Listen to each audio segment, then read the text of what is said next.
Bonjour les amis, c'est une vidéo qui est faite à 2 h du matin dans l'hôpital et j'étais d'astreinte et c'était l'occasion, en faisant le chemin, j'ai pensé au thème de cette vidéo qui est d'expliquer un petit peu comment fonctionne un service de cardiologie la nuit et qui il y a pour faire fonctionner ce service.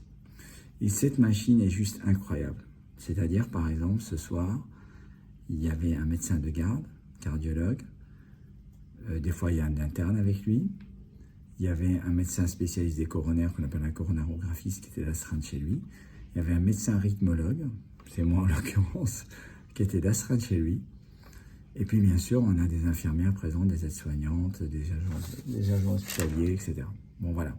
Ça, c'est juste dans le service de cardiologie. En même temps, il y a un médecin en réanimation, il y a un ou plusieurs médecins aux urgences, il y a plusieurs internes, enfin voilà. Donc, il y a un psychiatre de garde, un anesthésiste, il y a même 2 anesthésistes de garde, un gynécologue obstétricien de garde.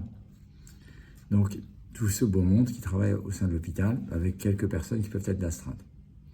Donc, par exemple, dans un service de cardiologie, vous avez déjà un minimum un médecin de garde, avec un certain nombre d'infirmières, les normes de nombre d'infirmières dépendent du nombre de lits, etc., soit intensifs et pas soit intensifs.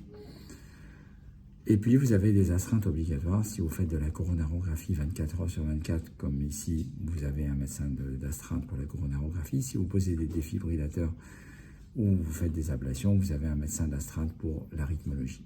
Donc, en l'occurrence, par exemple, ici, vous l'avez certainement vu, il y a une vidéo que j'ai postée il y a quelques jours sur un bloc auriculo-ventriculaire dans la nuit.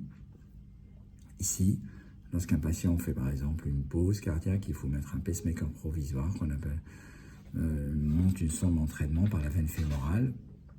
Et ben, c'est le rythmologue qu'on va appeler. Dans certains centres, ça peut être le coronarographiste d'ailleurs. Ici, c'est le rythmologue. Et puis, on peut s'arranger si éventuellement le rythmologue ne peut pas, on peut demander au coronarographiste parce qu'ils savent très bien faire ce type de geste. Et en l'occurrence, c'est tombé sur moi aujourd'hui, avec un énorme plaisir, bien entendu. Donc voilà, donc c'était à ça que je pensais en faisant le cheminement pour arriver jusqu'à l'hôpital. C'est cette machinerie juste incroyable du nombre de personnes qui interviennent pour sauver des vies et que quand on va consulter à l'hôpital, on ne se rend pas compte de toute cette machinerie, de toute cette organisation qui est juste magnifique, extraordinaire, qu'on passe notre temps à essayer d'améliorer et que ça se passe dans une bonne ambiance. Voilà, c'est une courte vidéo, j'espère qu'elle vous a intéressé. Mettez-nous un grand max de pouces à la vidéo pour indiquer à l'algorithme de YouTube que la chaîne existe.